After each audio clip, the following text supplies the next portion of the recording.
بسم الله الرحمن الرحیم.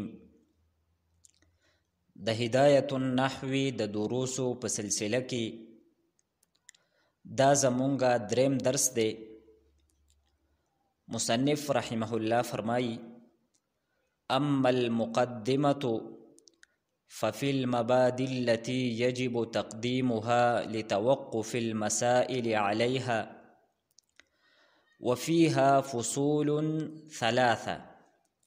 فصل: النحو علم بأصول يعرف بها أحوال أواخر الكلم الثلاث من حيث الإعراب والبناء وكيفية تركيب بعضها مع بعض، والغرض منه صيانة الذهن عن الخطأ اللفظي في كلام العرب، وموضوعه الكلمة والكلام. دینا مخکې درس کې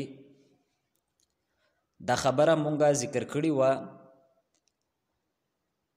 چې د هدایت النحو مصنف رحمه الله دا خپل کتاب دا په څلورو حصو کې تقسیم کړی دی. فرمایي: ورتبته على مقدمة وثلاثة أقسام. یو پکې مقدمه ده او درې اقسام دي. د اما المقدمتون مصنف د کتاب کما لومبۍ حصه ده، نو دغه حصه دا شروع کوي. نو فرمایي: ففي المبادئ التي يجب تقديمها لتوقف المسائل عليها. چې په مقدمه کې هغه ابتدایي خبرې دي، هغه ابتدایي مباحث دي چې د هغې مخکې کول د مقصود نه، یعنی د قواعدو نه، دا ضروری او لازم دی. او بیا یې د هغې وجه بیان کړې ده چې دا ابتدایي خبرې دا مخکې کول دا ځکه ضروری دي چې کم مسائل دي، کم قواعد دي، نو د هغې مسایلو او د هغې قواعدو پیژندل دا موقوف دي په دې ابتدایي خبرو باندې. نو دغه ابتدایي خبرې دا موقوف علی دي، او دغه مسائل او دغه قواعد او مقاصد دغه موقوف دي او موقوف علی مخکې وي په موقوف باندې. نو دی وجنا دغه ابتدایي خبرې مصنف دا لومبې ذکر کړې دي. مصنف فرمایي: اما المقدمة، هر چی مقدمه ده یعنی د کتاب کما لومبۍ حصه ده. ففي المبادئ التي يجب تقديمها، دا په هغې ابتدایي خبرو کې ده یا دا په هغه ابتدایي مباحثو کې ده. یجب تقدیمها چې ته دغې ابتدایي خبرو مخکې کول دا واجب او ضروری دي. مبادی دا جمع د مبدأ ده. نو ففي المبادئ التي په هغې ابتدایي خبرو کې ده یجب تقدیمها چې د هغې مخکې کول دا ضروري او لازم دی. تقدیمها کې دا کم ها ضمیر دی، نو دا ها ضمیر دغې مبادی طرف ته راجع دی. او بیا د هغې وجه ذکر کوي: لتوقف المسائل عليها، یعنی دغه مخکې کول دا ځکه ضروری دي چې کم مسائل دي، کم مقاصد دي، کم قواعد دي، نو د هغې قواعدو پیژندل، په هغې مسائلو باندې پوهېدل دا موقوف دي علیها په دغې ابتدایي خبرو باندې. وفیها فصول ثلاثه، په فیها کې دا کم ها ضمیر دی، دا ها ضمیر دا مقدمه طرف ته راجع دی. نو مطلب به دا شي چې په دې مقدمه کې درې فصل دي. په لومبي فصل کې مصنف د نحوی تعریف، د نحوی غرض و غایت او د نحوی موضوع د 3 بنیادی خبرې بیانوي. په دویم فصل کې مصنف د کلمې تعریف کوي او د کلمې کم 3 قسمونه دي، اسم، فعل، حرف. تدغه بخپل منځ کې وجه حصر بیانوي او بیا د هر یو تعریف کوي او د تعریف نه بعد بیا د هر یو د پیژندلو کم علامات دي نو دغه علامات دا ذکر کوي. او په دریم فصل کې مصنف د کلام تعریف کوي او د کلام کم اقسام دي نو هغه اقسام دا ذکر کوي. فصل: النحو علم بأصول يعرف بها أحوال أواخر الكلم الثلاث من حيث الإعراب والبناء وكيفية تركيب بعضها مع بعض. دا فصل کم لفظ دے نو دا معرب ویل هم جائز دی او تدی مبنی ویل هم جائز دی. کچری فصل دا مونگا مبنی وایو نو مبنی بر سکون، مبنی بر فتحه او مبنی بر کسره دریوانا مونگا دا ویلی شو. نو فصل، فصله او فصلی دا دریوانا صورتونه پدې کې جایز دي. او کچری فصل دا مونگا معرب وایو نو پدې صورت کې با فصل دا خبر وی د مبتدای محذوب د پاره، یعنی هذا فصل اول، دا لومبه فصل له. او د فصل لغوي معنی دا کاټنا کټکول، او په اصطلاح کې فصل دیته وی چې هغه د 2 حکمونو په منځ کې حایل وي او رکاوټ وي. نو په دې لومبي فصل کې مصنف رحمت الله علیه 3 بنیادی خبرې ذکر کړې دي. لومبي خبرې د نحوی تعریف ذکر کړی دی او د نحوی تعریف دا ذکر کړی دی چې نحو دا د هغې اصولو او د قوانینو علم دی چې د هغې اصولو او د قوانینو په ذریعه باندې د 3 کلمو یعنی د اسم، فعل او د حرف د آخر حالت بیانیږي د معرب او د مبنی په حیثیت سره. یعنی په نحو کې دا خبره بیانیږي چې دا اسم، فعل او حرف په دې کې معرب کوم دي او مبنی کوم دي. کچری مبنی دی نو د مبنی کېدلو علامت څه دی؟ دا لفظ مبنی بر سکون دی که مبنی بر فتحه دی یا مبنی بر کسره دی. او کچری معرب دی نو د معرب کېدلو علامت څه دی؟ نو نحو کې یو دا خبره بیانیږي چې کم دغه 3 کلمې دي نو ته دې 3 کلمو د آخر حالت بیانیږي د معرب او د مبنی په حیثیت سره. دویم په علم النحو کې تدینه بحث کیږي چې دا کمی 3 کلمې دي یعنی اسم، فعل او حرف. تدینه چې مونږه جمله جوړو، کلام جوړو نو تدینه به مونږه دا جمله او کلام څنګه جوړو تدې طریقه بیانوي چې کم ځای کې به مونږه مبتدا راوړو، په کم ځای کې به مونږه فاعل راوړو، مفعول به راوړو. نو دا ټولې خبرې دا په دې نحو کم علم دی نو په دې کې دا بیانېږي. نو مصنف فرمایي النحو علم باصول، چې نحو دا د هغې اصولو علم دی.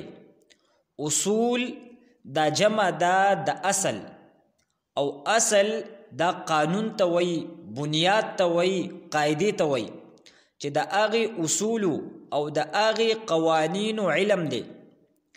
يعرف بها احوال اواخر الكلم الثلاث، چې پیژندلی شي بها په دغې اصولو په ذریعه باندې. بها کې دا ها ضمیر د اصول طرف ته راجع دی چې پیژندلی کیږي د دغې اصولو په ذریعه باندې احوال اواخر الكلم الثلاث، د 3 کلمو د آخر حالت. او د کلمې 3 نه مراد اسم فعل او حرف دی من حيث الاعراب والبناء د معرب او د مبني په حیثیت سره. او دویمه فائدې دا ده وکیفیت ترکیب بعضها مع بعض او د بعض کلمو د بعضو سره د ملاویدلو کیفیت او طریقه دا په علم النحو کې بیانېږي. بعضها کې دا کم ها ضمیر دی نو دا هم اواخر الکلمې کې چې دا کم کلم لفظ دی دغه طرف ته راځي دی. دویمه خبره مصنف رحمه الله دا ذکر کوي چې د نحوی غرض څه دی، یعنی دا کچری مونږ ته د نحوی د علم حاصل کو نو دا به مونږ له څه فایده راکوي. نو مصنف فرمایي والغرض منه صيانة الذهن عن الخطأ اللفظي في كلام العرب. چې د نحوی غرض دا دی چې کوم یو انسان هغې ته د نحوی علم وي نو دغه کس به په کلام عرب کې کومه لفظي غلطي ده نو ته دغې لفظي غلطۍ نه به دا محفوظي، دې ته به دا فتئ چې زه به په کوم ځای کې رفع ویم، په کوم ځای کې به زه نصب ویم، په کوم ځای کې به زه جر ویم. نو دا فایده دا د علم النحو ده. نو مصنف فرمایي والغرض منه، په منه کې د ها ضمیر د نحو طرف ته راځي دی. والغرض منه او د علم النحو غرض او فایده دا ده صيانة الذهن، دا ذهن حفاظت کوي، ذهن بچ کوي عن الخطأ اللفظي د لفظي خطانا فی کلام العربی د عربی په کلام کې، یعنی د عربی کم کلام دی نو هغه کلام دا به مونږ صحیح وایو، د لفظي غلطۍ نه به مونږ محفوظ یو. درېمه خبره مصنف دا کوي وموضوعه، چې د نحوی موضوع څه ده، یعنی د نحوی په دې علم کې د څه څیز نه بحث کیږي. نو مصنف فرمایي وموضوعه یعنی موضوع النحو، د ها ضمیر نه اشاره نحوی طرف ته شوې ده. الکلمة والکلام، د نحوی موضوع دو څیزونه دي، کلمه او د کلام. په دې کې چې دا کم بحث کیږي نو دا به د کلمې نه کیږي او د کلام نه به کیږي. د کلمې کم قسمونه دي او د کلام کم قسمونه دي، نو په نحو کې تدې باندې تفصیلی بحث کیږي. اوس راځو مونږه د عبارت حل. اما المقدمه، د مقدمه دا کم لفظ دی دا بکسر الدال ویل هم جایز دی او د دال په فتحې سره ویل هم جایز دی. کچری مونږه اما المقدمه د دال په کسرې سره وایو نو په داسې صورت کې بعد دا د بابي تفعیل نه د اسم فاعل صیغه وي، او په دې صورت کې بعد تدې معنی دا وي آگے کرنے والا، چې دا مقدمه دا کس مخکې کوي. نو په دې صورت کې بعد تدې مطلب دا شي چې کم کس په دې مقدمه کې دا کمې خبرې بیان شوي دي په دغه خبرو باندې ځان پوهه کو، نو دا کس به د هغې طالب علم لا چې کوم طالب علم په مقدمه کې چې دا کمې خبرې دي په دې باندې نه پوهیږي، نو د هغې طالب علم نه به هغه کس چې په دې مقدمه باندې پوهه دی نو هغه به تي مخکې وي، مقدمه دغه کس دا مخکې کوي. او کچری مقدمه دا دو باب تفعیل نه د اسم مفعول صیغه وي نو بیا به معنی دا وي چې مخکې کړی شوی، نو په دې صورت کې به مطلب دا شي چې دا مقدمه دا د نور کتاب نه مخکې کړی شوی ده. اما المقدمه یا اما المقدمه ففي المبادئ التي، دلته به مونږه دا قاعده ذکر کو چې کله د اسم موصول نه مخکې د الف لام والا اسم راشي نو عام طور باندې دغه د الف لام والا اسم دا موصوب جوړیږي او دغه اسم موصول دا چې کله د خپل صلې سره ملاو شي نو دغه ولا صفت جوړیږي. نو دلته د المبادی دا د الف لام والا اسم دی او تدین رستو اسم موصول راغلی دی نو المبادی دا موصوف دی او التي يجب تقديمها دا ولا صفت دی. التي یجبو دا په اصل کې دی یوجبو نو واقع شوی دی د علامت مضارع مفتوح او د کسرې په منځ کې نو کم یعیدو تعیدو قانون دی په صرف کې د هغې د وجې نه دغه وو دا حذف شوی دی. تقدیمها دا دو یجبو د پاره فاعل لی او پرون درس کې هم مونږه دا قاعده ذکر کړې وه د مضاف مضافله په باره کې چې کله 2 3 4 یا 15 اسمونه وي او په دغه اسمونو کې کم اخرنی اسم دی دا د معرفي په قسمونو کې د معرفه به اضافت نه علاوه یو قسم وي او تدینا مخکې کم اسمونه دي په دې باندې الف لام نوي داخل شوي نو دا به خپل منځ کې مضاف مضافله جوړیږي. نو دلته 2 اسمونه دي یو تقدیم دی یو د ها ضمیر دی نو تقدیمو دا مضاف دی او د ها دا مضافله دی. دغه شانتي توقف المسائل دا هم په خپل منځ کې مضاف مضافله دي 2 اسمونه دي دا دویم اسم د معرفي په قسمونو کې معرفه بالالف ولام دی او تدین مخ کې اسم دا بغیر د الف لام ولا دی لہذا توقف دا مضاف دی او المسائل دا ولا مضافله دی. وفيها فصول 3 فصول 3 دا په خپل منځ کې موصوف او صفت دی. فصول دا موصوف دی او 3 دا ولا صفت دی او دلته به مونږه دا خبره هم یاد ساتو چې کم د غیر ذوی العقول جمع ده نو دا غي صفت دا واحد مؤنث راوړی شي نو فصول اگر چې دا جمع ده لیکن چونکې دا د غیر ذوی العقول جمع ده نو تدې وجنه تدې صفت دا واحد مؤنث راغلی دی. فصول دا موصوف دی او 3 دا ولا خبر دی.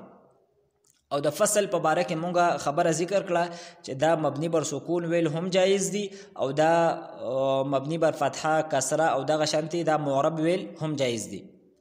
النحو علم بأصول يعرف بها أحوال أواخر الكلم 3 دلته به مونږه د موصوف او د صفت یو بل علامت ذکر کو او هغه علامت دا دی چې کله د نکیرې نه وروستو فعل راغلی وي نو عام طور باندې دا نکره دا موصوف جوړیږي او کم فعل دی نو دغه فعل دا ولا صفت جوړیږي.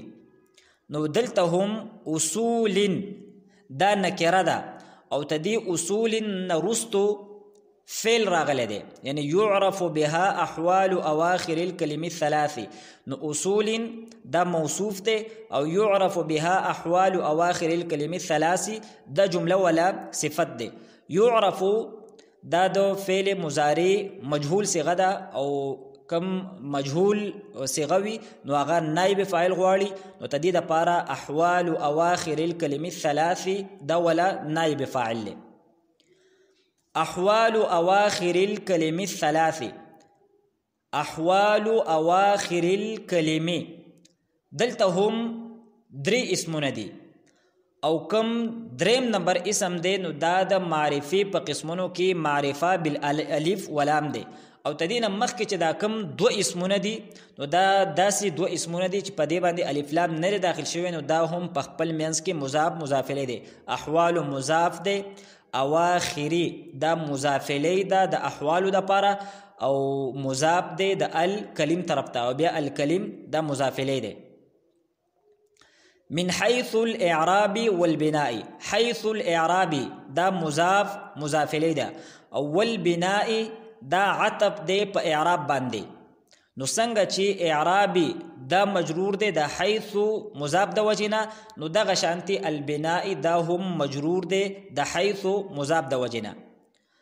وكيفيه ترکیب بعضها دلته اوس څلور اسمونه دي یو کیفیت بل ترکیب او بل بعض او بل په اخرنی کې بیا ها نو څلور اسمونه دي او کم څلورم نمبر اسم دی نو دا د معرفي په قسمونو کې معرفه د معرفه په قسمونو کې ضمیر دی او تدین مخکې چې کم اسمونه دي نو په دې باندې الف لام دا نه دی داخل شوی، لہذا دا په خپل منځ کې مضاف مضاف الیه دی. کیفیت مضاف دی ترکیبی طرف ته، بیا ترکیبی دا مضاف دی بعضی طرف ته، او بعضی دا مضاف دی ها ضمیر طرف ته. والغرض منه صيانة الذهن، صيانة الذهن دا هم په خپل منځ کې مضاف مضاف الیه دی. عن الخطأ اللفظي، الخطأ اللفظي دا موصوف او صفت دی او تدې په باره کې هم مونږه پرون قاعده ذکر کړې وه چې دوه اسمونه وي دواړه معرفي وي په واحد تسنیه جمع کې هغه موافق وي نو دا په خپل منځ کې موصوف صفت جوړیږي. نو الخطأ دا موصوف دی او اللفظي دا ولا صفت دی. فی کلام العربی، کلام العربی دا مضاف مضاف الیه دی. وموضوعه، موضوعه دا هم په خپل منځ کې مضاف مضاف الیه دی او دا مبتدا جوړیږي. او الکلمه والکلام دا معطوف علی معطوف دا ولا خبر جوړیږي. الکلام دا عطف دی په الکلمه باندې، یعنی وموضوعه الکلمه وموضوعه الکلام. مونږه یو ځل بیا د عبارت وایو. اما المقدمه یا اما المقدمه ففي المبادئ التي يجب تقديمها لتوقف المسائل عليها. دا مقدمه دا په هغې ابتدایي مباحثو کې، دا په هغې ابتدایي خبرو کې ده چې د هغې مخکې کول واجب دي او ضروري دي. لتوقف المسائل عليها ځکه چې مسائلو باندې پوهیدل دا موقوف دی علیها په دغې مقدمه باندې او په دغې ابتدایي خبرو باندې. وفیها فصول ثلاثه او په دې مقدمه کې 3 فصل دي. بیا فصل لومبی فصل النحو علم بأصول يعرف بها أحوال أواخر الكلم الثلاث من حيث الإعراب والبناء. نحو دا د هغې اصول او د قوانینو علم دی چې د هغې په ذریعه باندې د 3 کلمو د آخر حالت دا پیژندلی کیږي د معرب او د مبني په حیثیت سره. او بله فایده یې څه ده؟ وکیفیت ترکیب بعضها مع بعض، او د بعض کلمو د بعضو سره د ملاویدلو کیفیت او طریقه پکې بیانېږي. کیفیتو دا عطف دی په احوالو باندې، یعنی النحو علم باصول يعرف بها احوال اواخر الكلم الثلاث، یا النحو علم باصول يعرف بها کیفیت ترکیب بعضها مع بعض. په فصل کې دویمه خبره دا کوي والغرض منه چې د نحو نه غرض او فایده دا ده صيانة الذهن عن الخطأ اللفظي في كلام العرب، په کلام عرب کې لفظي خطا نه ذهن ساتل د هغې حفاظت کول. او درېمه خبره په لومبي فصل کې دا شوه وموضوعه چې د نحوي موضوع هغه کلمه او کلام دی. وآخر دعوانا ان الحمد لله رب العالمين.